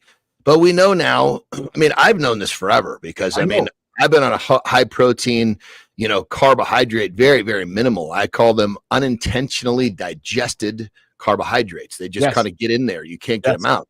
Yes. And I never had energy issues, but obviously I've lived my life in a certain way. But I guess what it comes down to, it used to be, you're wasting the protein. No, it just gets used for fuel. Now, the good part about that is it's not easy for the body to use for fuel. So it actually will help your body has to work a little harder metabolically. So it's actually going to help you, the stimulation of body fat. Yes. Yes. Burning body fat. Excuse me. I wanted to bring this conversation to the table because I pride myself in trying to find reputable information we can share with our audience. We live in a world now where we wonder what's truth, wonder what's not truth. And, listen, I got AI in the show. We wondering if that's a real guy, not a real guy. So my goal and our ambition is we keep creating conversation and content for our audience is to create content of trust. I, like yourself, have grown up with this, you can only have 25 grams of protein, Keith, or you're wasting it all. So I was really pleased as over the last number of months and some of the science is beginning to has emerged that this long-standing belief that muscle protein synthesis plateaus after 25 grams is full of shit. Well, brother, but let's just take this argument away from protein. Yeah. Anything that is difficult is going to have an argument that it doesn't work. Yes. Yep. Well said. I mean, the answer you want, right? Yeah, it was plug anything you want in there. And there's going to be some theory that says that it doesn't work until it's actually proven through science. So these people have to shut up. And then once it is, then you've got the world as flat people. They've just taken so long to be informed that the world is actually a globe that they're still holding on to the fact that you have to starve yourself to fucking lose weight. No. You have to, you can eat and not be hungry and stimulate your body to burn body fat and feel fucking great and be healthy at the same time. Hold on, Johnny. Did you say the world was global? I thought it was flat. Johnny, I've lived my whole life thinking the world was flat. Are you fucking kidding me? You mean you're also one of these poor bastards that probably thinks you got to starve yourself to lose fucking weight. So, dude, you're taking topics off my counter. I had a topic for later this week on things that you're thinking you're making help you lose weight. But I'll tell you something. Have you not figured out? I know what you're thinking. I know you do. You know what's funny? Hey, you did tease something a few minutes ago. I want to bring it onto the shelf here this week. You talked about science. Well, science has been talking a lot lately, especially the humans of the world and other doctors around the world around peptides. Now, we're not going to spend any time talking about it today. I'm putting it on the counter for tomorrow or later this week, but there's more and more science around peptides, guys. I want to bring that conversation more into the show here because we can learn about it. I'm curious about it as we're aging humans. Johnny is an expert in it, or an emerging expert in it, or a little bit of both. So I want to talk more about peptides coming up because science is certainly pushing that forward, John Anderson, more than ever, frankly. Yeah, and you hear Huberman, right? He's well renowned. Yes. And he's even saying, look, there's this wedge between medicine, it's basically because peptides are already naturally occurring in the body. Yes. So it's basically just giving the body commands to do something better or not at all. And so it's really kind of it's to a certain extent kind of undermining medicine, because medicine is here's a problem, let's cover it up. How about you take a peptide and just say, let's not make that problem? Well, what I like about peptides, it starts with a P, which to me means proactive, right? So if I can take peptides, I can think about proactively taking care of my health. But I want to talk more about that in the coming days and weeks here on the show. I do want to get to the comments here. I got some funny things happening here. I do see some funny comments happening here, which is global. Yeah, so global. So global. You were the one who called out the conversation a few days ago on the height here on the show about the little man, because I am a little man and I think Jimmy's a little man too, and I don't mind. And John is a big man. So yes, short people jokes are a constant on this show because I'm a short person, and and listen, I know when folks get their knickers in a knot about bullying or stuff like that.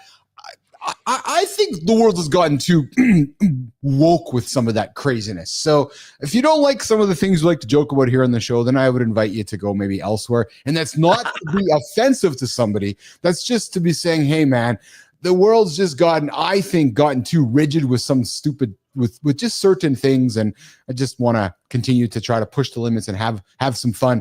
And global, I met tall people that are unaware of their advantage. Yes, I have as well.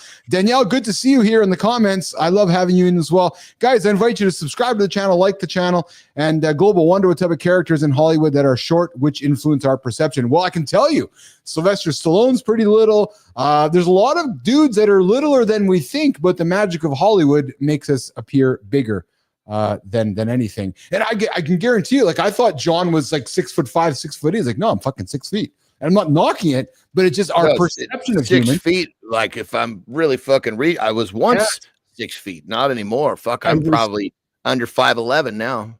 I was once 6 feet. Yeah, I was once 5'7", but I'm no longer 5'7" either. I have been shrinking along the way. Lady Drew, I see your comments there. Thanks for joining us on the show this morning. Morning's live with Keith and friends. We've had a big one. We've had a lot of conversations. We've got about failing after 40. We've talked about the ultimate toiletries packing list.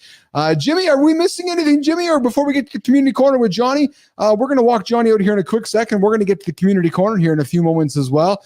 Tomorrow, we got some guests back up on the show here tomorrow, Johnny. I'm just looking here in the comments. Johnny, what do you got going on today, bud? So I'm looking forward to a workout, because when I didn't work out yesterday, that's part of it. I so look forward to my training when I don't train the day before, because I'm recovered. I feel good. Yes. So I've got my training, which I'm looking forward to, and I'm going to do some content right after that. I got my team meeting. Nice. We actually have an electrician coming to the house today, which is a little out of the norm. Yeah. What are you fixing? Or he or she, what are you fixing? We had a fan that kind of took a dump when we had all our people here. So so we're just we just like to keep everything in tip top. If something goes wrong, we fix it. And then what I got then in the afternoon, Terry and I are going to go. We're going to spend some time in the afternoon, because I actually have a Zoom meeting tonight. So nice. Nicely done. Nicely done. B Drive, I would never bully. I grew up with Sam Kinison and Eddie Murphy. Me too. All in the family. We had tough skin and a sense of camaraderie. Listen, I grew up with Sam Kinison and Eddie Murphy as well. And yeah, some of that content might not age well in 2025. I think some of the stuff that Eddie talked about in Raw, we'd kind of cringe at a little bit today. However, I still think that there's content that we would laugh at today that we could bring back to the table that people want to laugh at, but we just don't know how to laugh at it anymore because society has told us we can't laugh at it, right? And I'm thinking about maybe some of the Gen X stuff, some of the boomers, and maybe some of the stuff that we like to have humor with, but we just can't find it anymore because nobody wants to have it, nobody wants to do it, right? So like I'll be honest, I created a little skit, Johnny, that I'm going to throw over this week with my AI characters. Just a little man, right? A little man, like the Benny Hill character. Remember Benny Hill? Yeah. And, yeah. Like just some of that old school humor that I grew up with that I think has gotten lost along the way that I think, I think some people, would like to see. And it's not about offending folks. I've never met, and I think that's the problem, people that oh, you're going to offend that person. Have you asked them? Oh, no, I'm going to offend them. Have you asked them? No, I haven't. Well, maybe they would actually be in on the joke. You know what I mean, Johnny? Like sometimes we get so focused on worrying about that I'm going to offend you, but I've asked the guy if you're going to offend them. No, because I'm too scared to ask him. Well, it's because people in general, they get too offended too easily. So people just kind of veer away from it, and it's like all these different issues now have taken such a stance. If you make a joke about this or you make a joke about that, it's like it's become off limits. Like Benny Hill, I fucking loved him, man. I also love too is remember Gary Shandling? Gary Shandling? Like that humor is lost, Johnny. It's gone. I love that kind of humor, man. Can you imagine if Eddie Murphy Raw was released today? No. Oh, it would have killed his career. 100%. You couldn't say 90% of the things he said today. No. 100%. Yeah. So it's unfortunately, it's just become kind of I don't know. People are too easily offended. But I think that's because people want something to bitch about. Yes. But I will tell you though, that I think though, and I'm going to be honest with our community here. I'm going to continue to push the limits with our characters with what they say and can't say, because they're not real. And I want to continue to invite comedy and humor into this, and without offending anybody. So, George Carlin. Yeah. Great stuff. Richard Pryor, all that shit, man. That's funny stuff, man. That's all very, very funny stuff. All right, Jimmy. Same thing. You couldn't put Richard Pryor out today. Oh, fuck no. No, you couldn't. But where's the next Richard Pryor? Yeah. Is it Chris Rock? Yeah. Is it the other fellow I'm thinking about on top of my head? It's skipping my mind. But yeah, I enjoy some of that stuff, and my goal is to bring some of that stuff back here. Like even some of the stuff that Conan does, or Letterman, or all that old shit that is lost. Right, that's done very well in skits. So, all right, Jimmy, let's walk the big man out of here, and then Jim, we'll do the Eisenhower Matrix. I want to have that conversation here. I'll throw that onto the table with our community. I'll do it solo, and then we'll do the community corner. So Johnny, before we go, guys, I got to do a quick little 2-minute lesson with my boss here. So just excuse me while I talk to my boss here about something. So boss, I want to create an AI character with you, as I've done with Keith. But to do that though, I need to create you. So as I was saying to you yesterday, I was going to tell you to do over the air here. I need you to take a picture of yourself, but just like, I think I know what you mean. You need one here. You need one here. You need one here. So it's like when you're doing a face verification, you got to do this. Yes. So I need a lot of them. Then, yes. Yeah. Exactly, you need to start here. Then it goes here, then here, then here, then here, then all in the middle. It's exactly right. It's exactly it. So give me a lot of those pictures, put them into the folder so I can create John A, or whatever we're going to call you. But I'm going to make that, and then we're going to have some fun. And then what we're also going to do is, because you and I have spoken for a couple of minutes on our show over the last year, just a couple of minutes, Johnny, I do have some voice recognition of our voices. So I'm going to be able to strip out your audio like I've been doing of mine, using some tools so I can bring our voices to life with our characters, brother. Let's go, baby. I got it on my list of to-dos today. Just pay attention to your assistant. He'll take care of you. That's it. That's it. Okay, get out of here, Jimmy. Get Hey, down. did you give my man yesterday? No, I've been too busy. I was too busy getting Case on the stage. So listen, Well, Bob, see, I will God get damn to it. you today. God damn it. I have to stay on you. I knew that was coming. All right, pal. You have yourself an awesome day. I'm sure we'll be chatting later. You go and get after it, and we'll talk to you tomorrow, okay? Have a good loop, brother. All right, pal. All right, Jimmy, let's get that bro out of here. Let's get the big man out of here. And I like to reset with music because it helps me reset. So, Jimmy, let's do the Eisenhower Matrix. This one has been on the table before you throw it there, Jimmy. This one has been on the table a lot of times. Jimmy, is that good English? A lot of times? Yeah, many times. Jimmy's feeling a little sheepish right now because I was giving him grief during the first hour because he was so prepared. It's just Jimmy was so prepared, but he knows that I tease through love.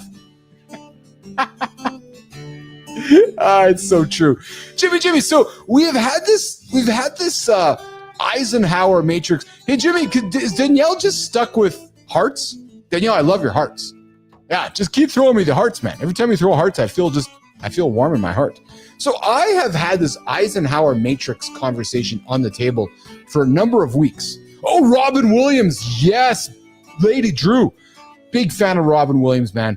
When he died and CeeLo Green relaunched that song, I cried. I was a huge fan of Robin Williams. Man, the struggles and battles that he went through and then to that tragic demise, man, that one hit me. Phil Hartman, a lot of great comedians. So hopefully we can bring back some of that humor onto the show here, you guys, and keep the show light and fun and so forth. So, okay, so Eisenhower Matrix. I have been wanting to talk about this one for a while because I like to teach. I like to leave you guys with things to talk about, think about. But it's this idea of mastering urgency versus importance. And my colleague Melissa, and even Jimmy hear about this often, it's this idea of artificial urgency. Oh, I got to do it. Oh, I got to do it. It's urgent. Really? Is it really urgent? Or is it just artificially urgent? Excuse me. Like if you ever feel like you're busy all day, yet nothing important moves, today, I want to rip open, man, I just got a bunch of air in my lungs. Today, I want to rip open Dwight Eisenhower's simple 4-box matrix that shows CEOs, soldiers, and stay-at-home dads exactly what to do, defer, delegate, or delete. Let's grab a pen or grab something digital. This one's going to rescue the to-do list and your sanity. Jimmy, let's run the opener, brother. Clarity thrives when urgency stops stealing from importance. Priorities clear. Now action follows intention. I can say anything I want. What is Keith gonna do? Fire me.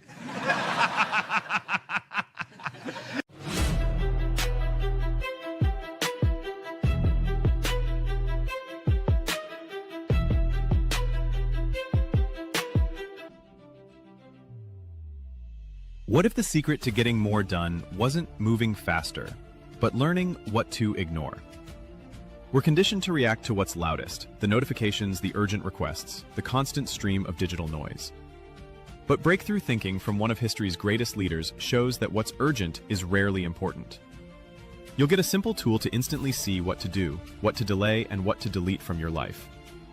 Imagine cutting through the clutter effortlessly, saying no without guilt, and investing your energy only in tasks that truly move the needle. Because real productivity isn't about doing more, it's about doing less, better. Reclaim your day. The power is in the choice.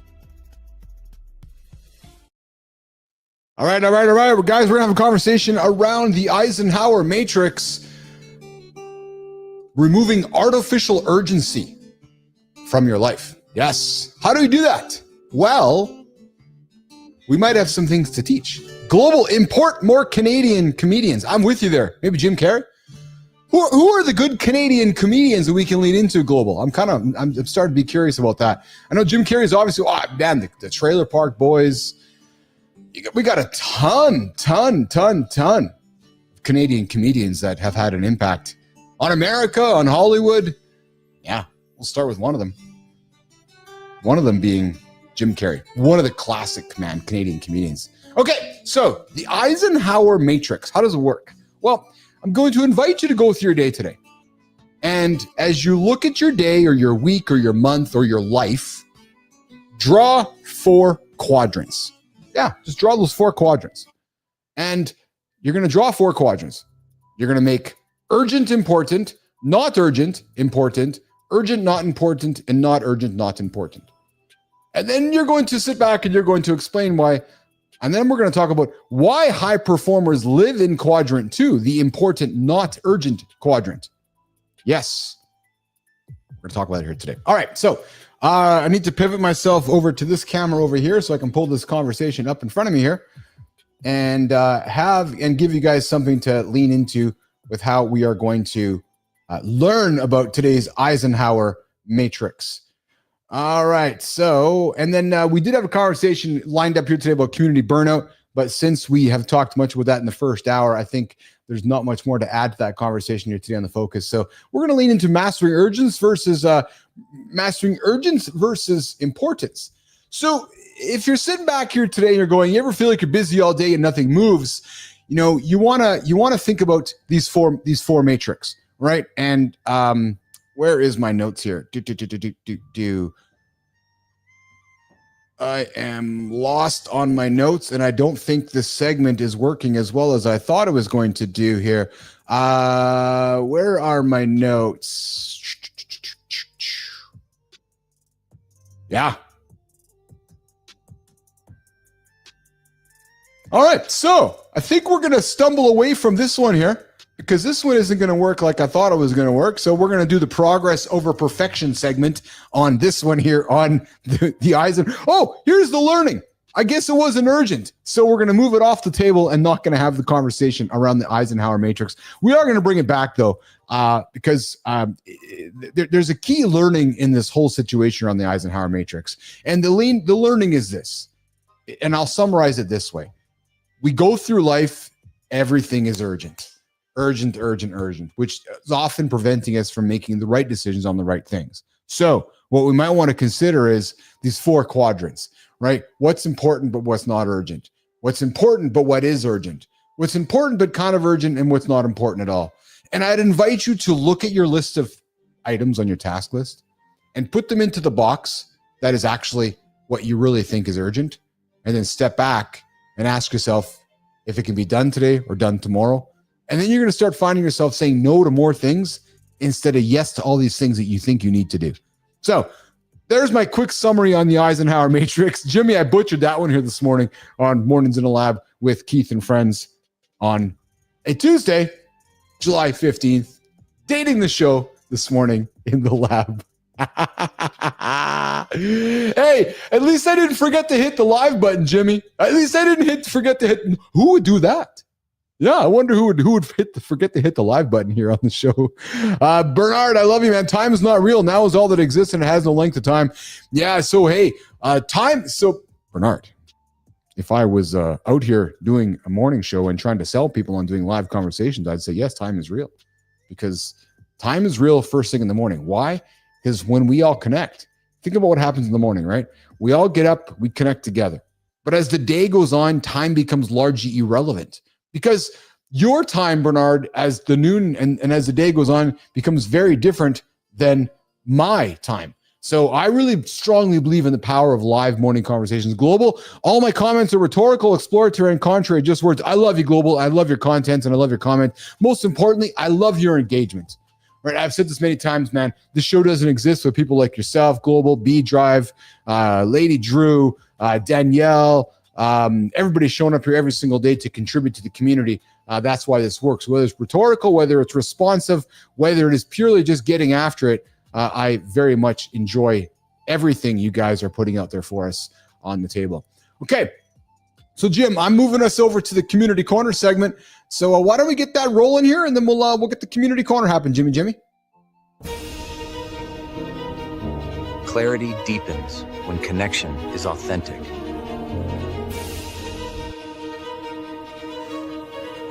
Support transforms isolation into inspiration.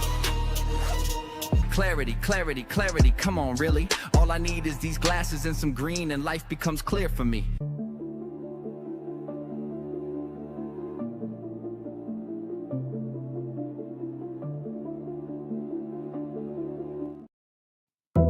All right, all right. Lady Drew, I cried when Robin Williams died. I sure did. Big time. Big time, big time. It's time for the Community Corner, where we connect LinkedIn and Substack on Mornings Live with Keith and friends. We're going to look at flipping the script on pain, escaping chaos to find sanity, and there's even a story about letting a robot. What? A robot? A robot run your morning routine. If you think you heard it all before, trust me, you have not. So let's get into the first one. 10-minute shifts that'll wreck your excuses. What if the only thing standing between you and a better life is a story you keep telling yourself? Wow, Tanner Moore lays out 10 mindset shifts that hit hard. From focusing on what's missing to building on what's working. And from isolation to building a community. Stop waiting for life to fix itself. Decide who you want to be and back it up with the action. This guy ditched I'm too old for I'm still in the game. Yeah, true story. What about you, fellas? Which story are you finally done believing here today? Think about it. Think about it. Think about it.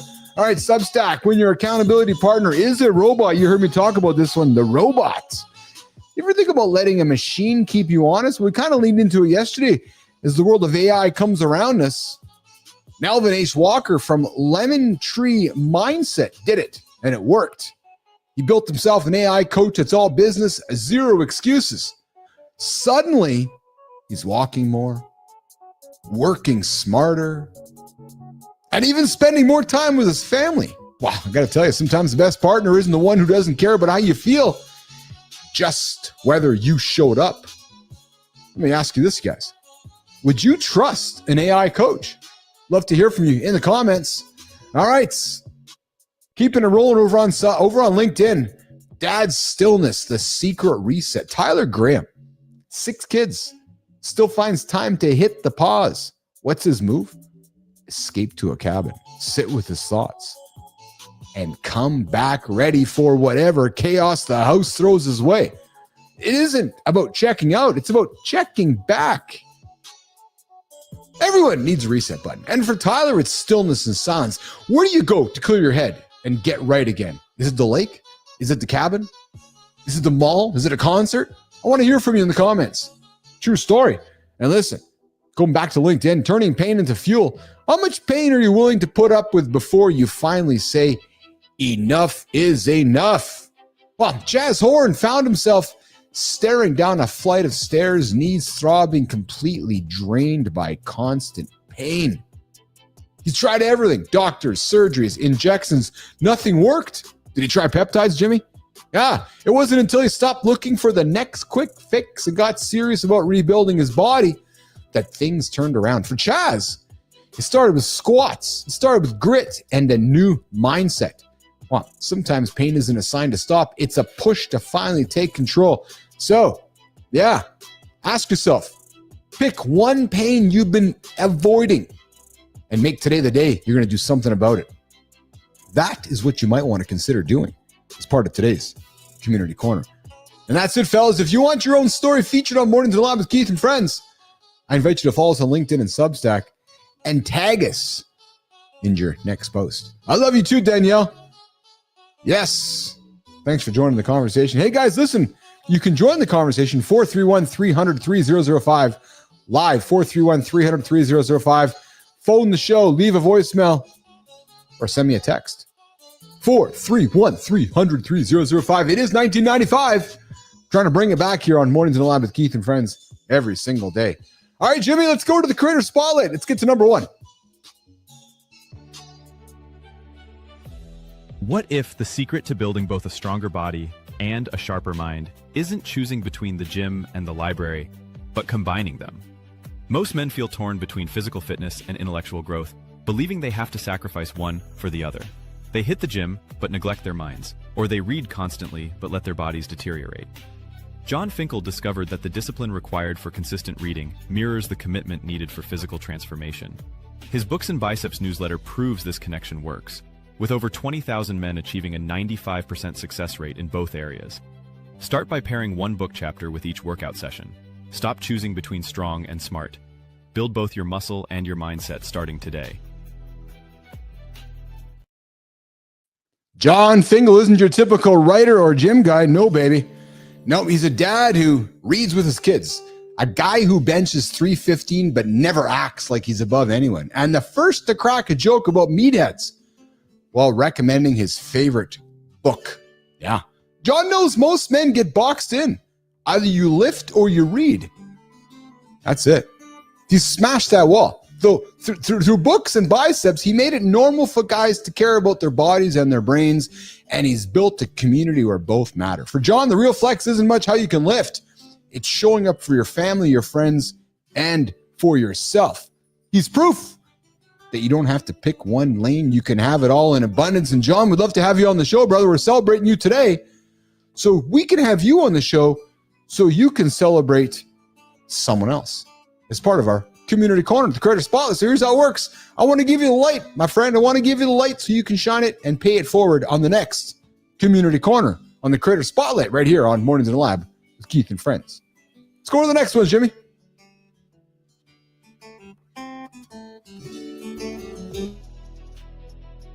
Ever felt trapped between who you were and who you're becoming? Like you're protecting yourself from the very connections you crave?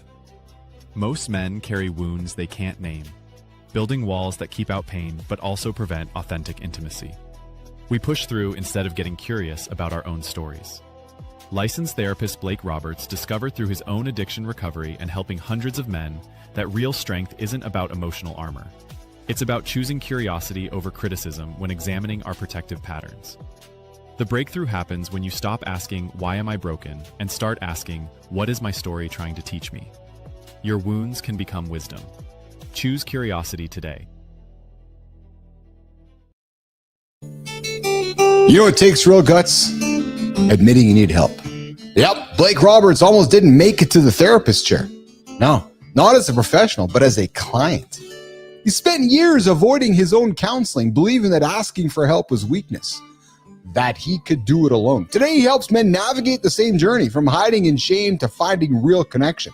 He's a former football player turned therapist, a photographer, a drummer, and most importantly, a girl dad who's doing the same work every single day. Now, Blake isn't just talking about men's mental health. No, he's living proof that the journey inward leads to real transformation. So, Blake, here's how it works. We're celebrating you today, and we'd love to have you on the next Mornings in the Lab with Keith and Friends so you can celebrate somebody in your world, in your orbit, and keep this situation moving forward as part of the next Mornings in the Lab with Keith and Friends to celebrate people in the wonderful communities on Substack, LinkedIn, and all over the planet. So, brother, we'd love to have you in to celebrate somebody next on the next Community Corner. Mornings in the Lab with Keith and Friends. All right. All right. Let's see here. Go back to the comments here. Looking here on the horizontal comments, I'm seeing Global getting after it. Let's see here. Oh my God! So my biggest fear is misspelling. Humor loses its punch. Yes, humor requires speaker to stimulate the audience, visual imagination. We are the actor, and the audience is our life, guys. You guys got some great conversations happening here. Over in the Mornings in the Lab. You guys can join the conversation as well. To do that, I invite you to join the Mornings in the Lab community. You can subscribe to the channel, like the channel. It's a free community. We get after it every single day here at 8 o'clock here on YouTube, over on LinkedIn and X as well. There's also a paid component as well. It's $5, $15, and $20 a month, whatever it is.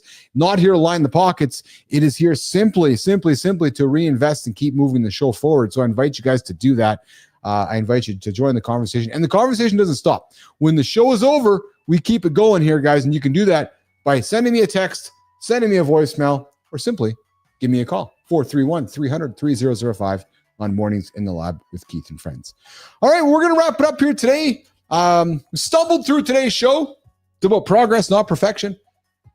Looking forward to seeing you guys tomorrow. We have some guests tomorrow on the show. I'm going to quickly pull up my phoner to see who we got coming up on the show here tomorrow.